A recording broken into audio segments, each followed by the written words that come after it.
ارشاد فرمایا ذاکر اللہ فی الغافلین کشجرۃ الخضراء فی وسط الحشیم، غافلوں میں اللہ کا ذکر کرنے والا ایسا ہوتا ہے جس طرح سوکھی سڑی گھاس کے اندر شجر سایہ دار ہوتا ہے۔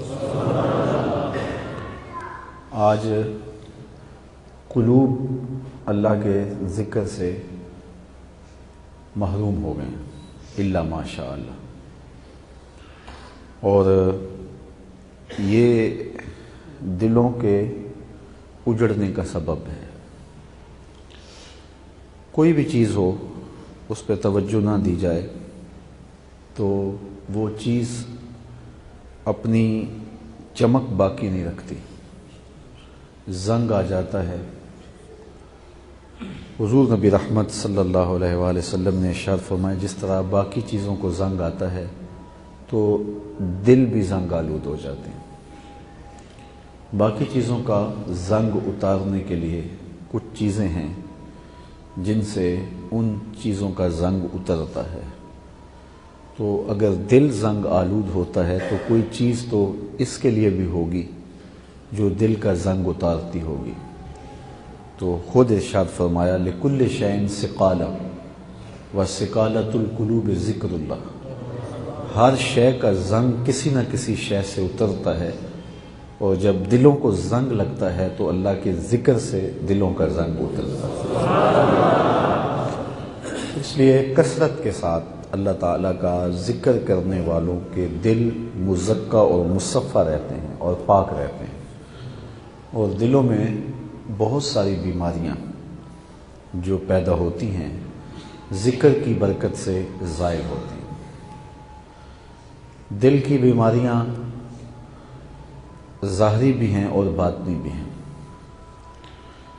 دل کی باطنی بیماریاں حسد، حقد، بغض، کینہ، نفرت، یہ دل کی بیماریاں ہیں، اور ان کا علاج، سب کا علاج اللہ تعالیٰ کا ذکر ہے۔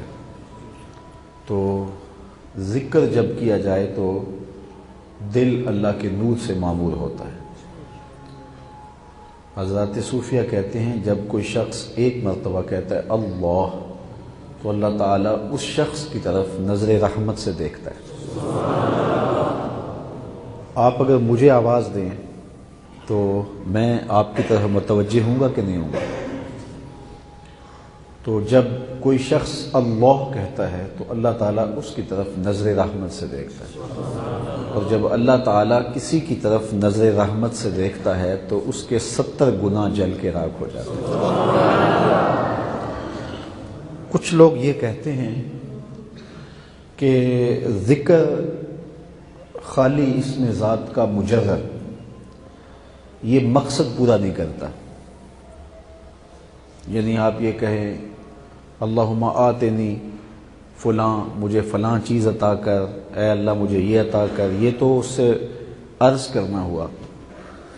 تو یہ جو کہا جاتا ہے اللہ اللہ اللہ، تو اس سے کیا مقصد ہے؟ پکارنے کے بعد جو آپ کی حاجت تھی وہ آپ نے بیان ہی نہیں کی۔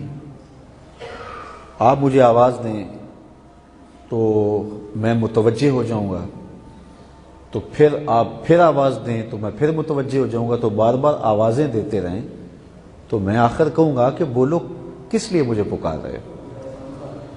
تو کچھ لوگ یہ کہتے ہیں کہ تم لوگ اللہ کا نام پکارتے ہو، مجرد اللہ کا ذکر کرتے ہو، تو اس کا کیا فائدہ ہے جبکہ آگے تم کچھ کہتے نہیں ہو؟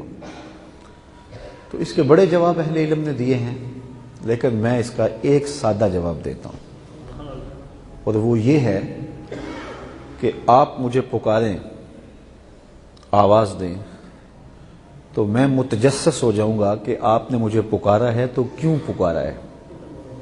مجھے پتہ نہیں آپ نے کیوں پکارا ہے، لیکن بچہ ماں کو کہے امی اور اس کے بعد چپ ہو جائے، ماں جانتی ہے اسے دودھ چاہیے، اسے لحاف چاہیے، اسے بھوک لگی ہے، اسے کیا چاہیے؟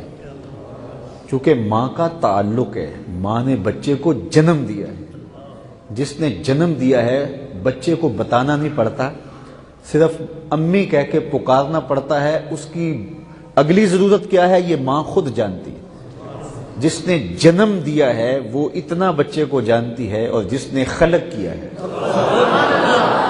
جب بندہ کہتا ہے اللہ، تو رب جانتا ہے میرے بندے کو کیا چاہیے۔